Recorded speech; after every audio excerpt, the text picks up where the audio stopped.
Hello everyone, welcome to Sifas universe. আজ আমি আপনাদের সাথে শেয়ার করতে চলেছি পনির বার্গার রেসিপি।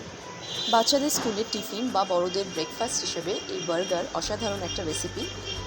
আর দেরি না করে চলুন বানিয়ে নিই আজকের এই healthy and tasty breakfast paneer burger.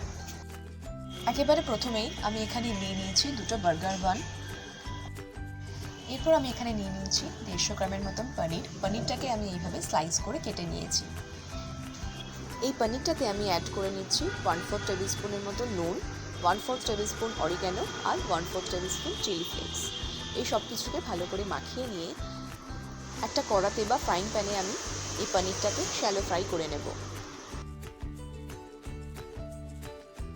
পনিরটাকে হালকা ফ্রাই করার জন্য আমি কড়াতে দিয়ে দিচ্ছি 1/2 টেবিল স্পুনের মতন বাটার। বাটারটা একটু মেল্ট হয়ে গেলেই আমি এখানে ম্যারিনেট করে রাখা পনিরটা দিয়ে দেবো।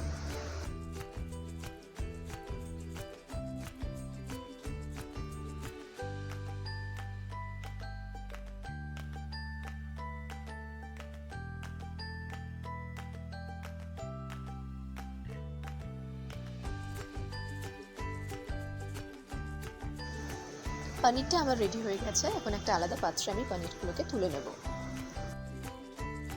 পনিরগুলো তুলে নেওয়ার পর ওই সেম কড়া বা তাওয়াতে একটু সামান্য বাটার দিয়ে আমি বার্গার বানটাকে একটু সেঁকে নেব।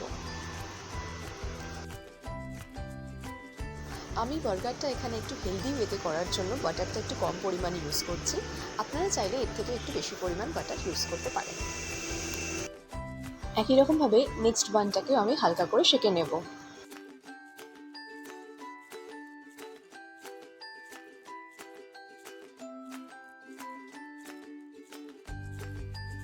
নেক্সট আমি এখানে বার্গার সসটা বানিয়ে নিচ্ছি। নিয়ে নিলাম 1 টেবিল স্পুন মেয়োনিজ আর 2 টেবিল স্পুন টমেটো কেচাপ।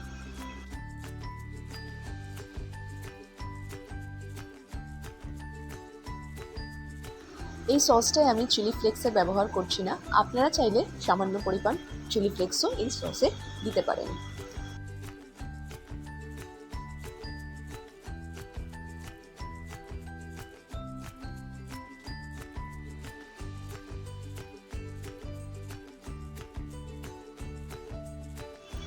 সসটা আমার ফাইনালি রেডি হয়ে গেছে। এখন আমি বার্গারগুলো ফাইনালি তৈরি করে নেব।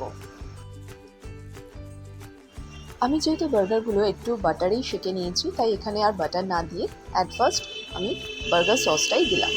আপনারা চাইলে একটু বাটার দিয়েও তারপরে এই সসটা দিতে পারেন। সসের উপর আমি দিয়ে দিচ্ছি শ্যালো ফ্রাই করে রাখা পনির, আর তার উপরে দিয়ে দিচ্ছি একটা চিজ স্লাইস। এই চিজ স্লাইসের উপরে আমি দিয়ে দিচ্ছি দুটো অনিয়ন স্লাইস আর দুটো টমেটো স্লাইস। আপনাদের বাড়িতে যদি লেটাস বা বাঁধাকপির পাতা অ্যাভেলেবেল থাকে তাহলে আপনারা সেটাও এখানে ব্যবহার করতে পারেন। এরপর এই বার্গার বানটা আমি এর উপরে দিয়ে দেবো। তৈরি হয়ে গেল আজকে আমাদের সুপার টেস্টি রেসিপি পনির বার্গার। নেক্সট বার্গারটাও আমি একই রকমভাবে বানিয়ে নেব। এখানে বার্গার সসটা যে যেরকম খেতে পছন্দ করেন সেই পরিমাণ ব্যবহার করবেন। হাতে প্রায় 5 থেকে 7 মিনিটের মতো সময় থাকলেই আমরা সকলেই খুব সহজেই বাড়িতেই বানিয়ে নিতে পারি এই healthy and tasty paneer burger. বন্ধুরা, আজকের মতো এখানেই শেষ করছি। দেখা হবে অন্য আরেকদিন অন্য আরেক রেসিপি নিয়ে। ভিডিওটা যদি তোমাদের ভালো লেগে থাকে তাহলে প্লিজ একটা লাইক, শেয়ার অ্যান্ড সাবস্ক্রাইব করে দিও।